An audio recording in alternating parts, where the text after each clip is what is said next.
അത്തരത്തിൽ എന്തും വെട്ടിത്തുറന്നു പറയുന്ന ഒരു പേഴ്സണാലിറ്റി ആയിരുന്നു സലീം കുമാർ. പലരും ഈ രാഷ്ട്രീയമൊക്കെ പറയാൻ മടിക്കുന്ന ഒരു വേളയിലൊക്കെ ഈ സലീം കുമാർ അത് പറഞ്ഞിട്ടുണ്ട്. പല കലാകാരന്മാരൊക്കെ ഇടതുപക്ഷ ആഭിമുഖ്യമൊക്കെ പുലർത്തുമ്പോൾ സലീം കുമാർ താൻ കോൺഗ്രസ്സുകാരനാണെന്ന് എല്ലായിടത്തും ആദ്യമേ തന്നെ വിളിച്ചു പറയുകയും ചെയ്തിട്ടുണ്ട്. ആ രീതിയിലൊക്കെ സലീം കുമാർ എന്നൊരു വ്യക്തിയെ നമുക്ക് എങ്ങനെ വിലയിരുത്താം? അതാണ് ഇതിൽ ഏറ്റവും പ്രധാനപ്പെട്ട കാര്യം. അതായത് മലയാളത്തിൻ്റെ ഒരു സാംസ്കാരിക ചരിത്രം അല്ലെങ്കിൽ സാംസ്കാരിക മേഖല എന്ന് പറയുന്ന ഈ ഇടതുപക്ഷ ചായ്വ് പുലർത്തുന്ന ഒരു സാഹചര്യം ഉണ്ടായിരുന്നു ഈ കുറേ കാലത്തോളം. ഇപ്പോഴും ആ ഒരു രീതിയിലൊക്കെ തന്നെ ഒരു വിഭാഗം നിലനിൽക്കുകയൊക്കെ ചെയ്യുന്നുണ്ട്. പക്ഷേ അവർക്കിടയിലേക്ക് താനൊരു കോൺഗ്രസ്സുകാരനാണ്, വലതുപക്ഷ മനസ്സുള്ളവരാണ്, ആ ഇടതുപക്ഷം എന്നൊരു സാംസ്കാരിക സംവിധാനം കേരളത്തിലില്ല. അതായത് ആ സാംസ്കാരിക മനസ്സുള്ളവർക്ക് രാഷ്ട്രീയമുണ്ട്, വ്യത്യസ്ത രാഷ്ട്രീയ കാഴ്ചപ്പാടുകളുണ്ട്, സിനിമാ മേഖലയിലുള്ളവർക്കുണ്ട്. അത് പറയാൻ മടി കാണിക്കരുത് എന്നൊരു നിലപാട് വളരെ കൃത്യമായി മുന്നോട്ട് വെച്ചിരുന്നു എന്നുള്ളതാണ് ഏറ്റവും എടുത്തു പറയേണ്ട കാര്യം. അത് തന്നെയാണ് സലീം കുമാറിനെ വ്യത്യസ്തനാക്കിയത്. നേരത്തെ മായ പറഞ്ഞ പോലെ താൻ കോൺഗ്രസ്സുകാരനാണെന്ന് അദ്ദേഹം എല്ലാ വേദികളിലും പറയുമായിരുന്നു. എല്ലാ വേദികളിലും പറയുന്നത് മാത്രമല്ല, അത്തരം വേദികളിൽ അദ്ദേഹം എത്താൻ ശ്രദ്ധിക്കുകയും ചെയ്യുമായിരുന്നു എന്നുള്ളതാണ് എടുത്തു പറയേണ്ട മറ്റൊന്ന്. അതോടൊപ്പം തന്നെ ഒന്നുണ്ട്, അതായത് ഇത്തരം വേദികളിൽ എത്തുമ്പോൾ കോൺഗ്രസ്സുകാരനായെന്ന് പറയുമ്പോഴും അധികാരത്തിൽ നിന്ന് മാറ്റി നിർത്തുമ്പോഴും അധികാരമുള്ളപ്പോഴും കോൺഗ്രസിൻ്റെ അധികാര കേന്ദ്രങ്ങളുടെ ഭാഗമായി സലീം കുമാർ നിന്നിരുന്നില്ല എന്നുള്ളതാണ്. അതപ്പോഴും താനൊരു രാഷ്ട്രീയ നേതാവല്ല, സിനിമാക്കാരനായി മാത്രം നിൽക്കുകയാണ്. പക്ഷേ തനിക്ക് പൊതുജനങ്ങളോട് പറയാനുള്ളത്, രാഷ്ട്രീയത്തിനപ്പുറത്തേക്ക് പറയാനുള്ളതൊക്കെ കൃത്യമായി പറയും എന്ന് തന്നെയാണ് അദ്ദേഹം വ്യക്തമാക്കിയത്.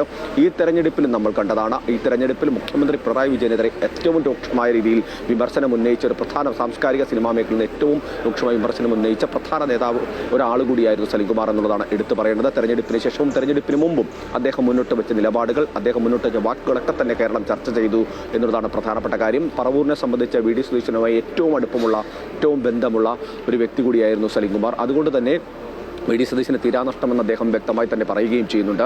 വി ഡി സതീശന് തെരഞ്ഞെടുപ്പ് യോഗങ്ങളിലും ഒപ്പം തന്നെ തെരഞ്ഞെടുപ്പ്, അതായത് ഇപ്പോൾ മുഖ്യമന്ത്രിയാകുന്നതിന് മുൻപ് തന്നെ തെരഞ്ഞെടുപ്പ് പരിപാടികളിലും തെരഞ്ഞെടുപ്പ് ഓഫീസുകളും ഒക്കെ തന്നെ ഉദ്ഘാടനം ചെയ്യുന്നത് സലീം കുമാർ ആയിരുന്നു എന്നുള്ളതാണ് എടുത്തുകൊണ്ട്. അങ്ങനെ കോൺഗ്രസുമായി അഭേദ്യമായ ബന്ധമുണ്ടായിരുന്നു. ആ ബന്ധം പുലർത്തുമ്പോഴും പ്രധാനപ്പെട്ട ഒരു കാര്യമെന്ന് പറയുന്നത് ഈ അധികാരത്തിൻ്റെ ഇടനാഴികളിലേക്ക് ഒരു ഘട്ടത്തിലും സലീം കുമാർ എത്തിയിരുന്നില്ല എന്നുള്ളത് കൂടി നമ്മൾ ചിന്തിക്കണം. സാധാരണഗതിയിൽ ഇടതുപക്ഷത്തിൻ്റെ ഭാഗമായി നിൽക്കുന്ന സാംസ്കാരിക പ്രവർത്തകർക്ക് മറ്റേതെങ്കിലും പദവികൾ നേടുന്നതൊക്കെ നമ്മൾ കാണുമ്പോഴും സലീം കുമാർ അവരിൽ നിന്ന് വ്യത്യസ്തനായിരുന്നു. സിനിമയാണ് തൻ്റെ ജീവിതം, പക്ഷേ തനിക്കൊരു നിലപാടുണ്ട്. ആ രാഷ്ട്രീയ നിലപാട് കോൺഗ്രസിനോട് ചേർന്ന് നിൽക്കുന്നതാണെന്ന് ഉറക്കെ പറയാൻ കാണിച്ച ഒരു മനസ്സുകൂടി ഉണ്ടായിരുന്നു സലീം കുമാർ എന്നുള്ളതാണ് പ്രധാനപ്പെട്ട കാര്യം. ഒന്ന്, നേരത്തെ നമ്മൾ സൂചിപ്പിച്ച പോലെ സിനിമയിലായാലും സിനിമയ്ക്ക് പുറത്താണെങ്കിലും സലീം കുമാർ എന്ന് പറയുന്നത് രണ്ടായിരുന്നില്ല, ഒന്നായിരുന്നു. കാരണം അഭിനയിക്കാൻ അദ്ദേഹത്തിന് സിനിമയിൽ മാത്രമേ അറിയാമായിരുന്നുള്ളൂ. ജീവിതത്തിൽ സലീം കുമാർ അഭിനയിച്ചിട്ടുണ്ടെന്ന് വെച്ചാൽ ഇല്ലെന്ന് തന്നെ നമുക്ക് പറയേണ്ടി വരും.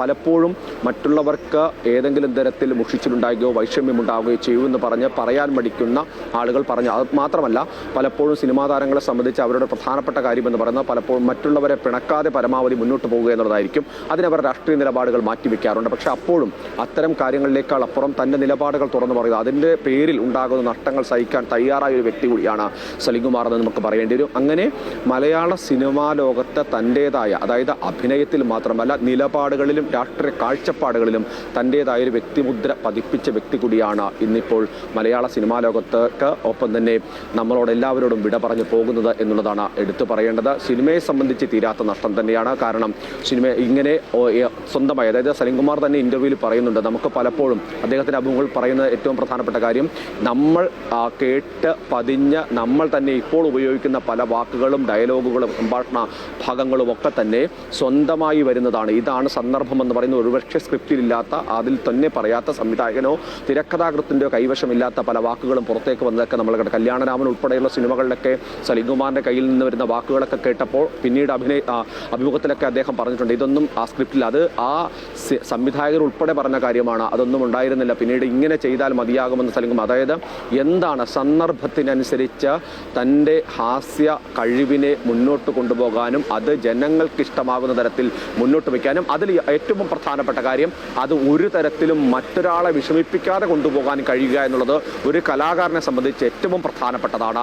ആ കാര്യത്തിൽ സലീം കുമാർ തൻ്റെ ഹാസ്യ ആ കലാമേഖലയോട് 101% നീതി പുലർത്തി എന്നുള്ളതാണ് എടുത്തു പറയേണ്ടത്. പലപ്പോഴും ഒരുപക്ഷെ ഇന്നത്തെ ഹാസ്യ സംവിധാനങ്ങളിലൊക്കെ തന്നെ പലപ്പോഴും സമൂഹത്തിന് അല്ലെങ്കിൽ നമുക്കൊക്കെ വ്യക്തിപരമായി യോജിക്കാത്ത പലതും കയറി വരാറുണ്ട്. അപ്പോഴും സലീം കുമാർ എന്ന് പറയുന്ന നടൻ വ്യത്യസ്തമായി നിന്നു എന്നുള്ളതാണ് എടുത്തു പറയേണ്ടത്.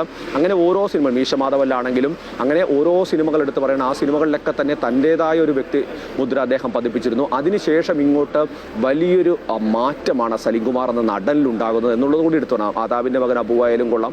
അങ്ങനെ ഓരോ സിനിമകൾ ഇങ്ങോട്ട് വരുമ്പോഴും ആ സിനിമകളിലൊക്കെ എടുക്കുന്ന സലീം കുമാർ എന്ന് പറയുന്നത് വേറെ ഒരു തരത്തിലും ഒരു പക്ഷേ ഇദ്ദേഹം തന്നെയാണോ കല്യാണരാമനിലെ തമാശ പറഞ്ഞ അതേ സലീം കുമാർ എന്ന് നമ്മളെ അത്ഭുതപ്പെടുത്തുന്ന തരത്തിലുള്ള സംഭാഷണങ്ങളും ആ ഡയലോഗുകൾ പറയുന്ന രീതിയുമെല്ലാം അങ്ങനെ മലയാളിയെ ഞെട്ടിക്കുകയും ഒക്കെ ചെയ്താണ്. ആ അത്ഭുതത്തിനാണ് രാജ്യം അതിൻ്റെ ഏറ്റവും വലിയ ബഹുമതികളൊക്കെ തന്നെ നൽകി, ദേശീയ പുരസ്കാരങ്ങളൊക്കെ തന്നെ നൽകി, സംസ്ഥാനത്തും ഏറ്റവും നല്ല പുരസ്കാരങ്ങൾ, മികച്ച നടൻ പുരസ്കാരമൊക്കെ നൽകി അദ്ദേഹത്തെ അഭിനന്ദിക്കുകയും ആദരിക്കുകയും ഒക്കെ ചെയ്തത് അദ്ദേഹം ഈ ചെയ്തത് ഒരുപക്ഷെ തമാശകൾക്കപ്പുറത്തേക്ക് മറ്റെന്തൊക്കെയോ അദ്ദേഹത്തിൻ്റെ ഉള്ളിലുണ്ടായിരുന്നു. ആ ഉള്ളിലുള്ളതെല്ലാം പുറത്തു വരികയാണ് എന്നുള്ളത് തന്നെയായിരുന്നു. ഒരു ഘട്ടത്തിൽ ഒരുപക്ഷെ വളരെ അപൂർവം ചലച്ചിത്ര താരങ്ങൾ മാത്രമാണ് അത്തരമൊരു ഘട്ടത്തിലേക്ക് മാറുക. അതായത് ഒരു ഹാസ്യം വന്നു കഴിഞ്ഞ് പിന്നീട് അവിടുന്ന് സീരിയസ് റോളുകളിലേക്കും മറ്റു കാര്യങ്ങളിലേക്കും അങ്ങനെ ഒരു തരത്തിൽ വലിയ തരത്തിൽ ഈ സിനിമാ മേഖലയ്ക്ക് തനിക്ക് ഈ ഹാസ്യം മാത്രമല്ല നൽകാൻ കഴിയുന്നത്, അതിനപ്പുറത്തേക്കുള്ള കഴിവുകളുണ്ട്, അതെല്ലാം താൻ പുറത്തേക്ക് എടുക്കുകയാണ് എന്നുള്ളത് പറഞ്ഞു. ചലച്ചിത്ര രംഗങ്ങളിൽ ഉപയോഗിച്ചിരുന്ന അതേ ഹാസ്യ സംവിധാനങ്ങൾ ഒരുപക്ഷെ പൊതുവേദികളിൽ ഉപയോഗിക്കാൻ സലീം കുമാർ ശ്രദ്ധിച്ചിരുന്നു എന്നുള്ളതാണ് എടുത്തു പറയേണ്ടത്. അങ്ങനെ അദ്ദേഹം വളരെ നല്ല രീതിയിൽ തന്നെ ജീവിതം, ഒരുപക്ഷെ ദുശീലങ്ങളൊന്നും ഇല്ലാതെ തന്നെ ജീവിതം മുന്നോട്ട് കൊണ്ടുപോകുന്ന ഒരു സമയത്ത് ഈ സാമൂഹ്യ പ്രവർത്തനങ്ങളും മറ്റ് ആളുകളുമായി ഇടപഴകി പോകുന്ന സമയത്താണ് മരണം അദ്ദേഹത്തെ കീഴടക്കിയത്. വലിയ നഷ്ടമാണ് മലയാള സിനിമാ ലോകത്തിന്, സാംസ്കാരിക കേരളത്തിന്.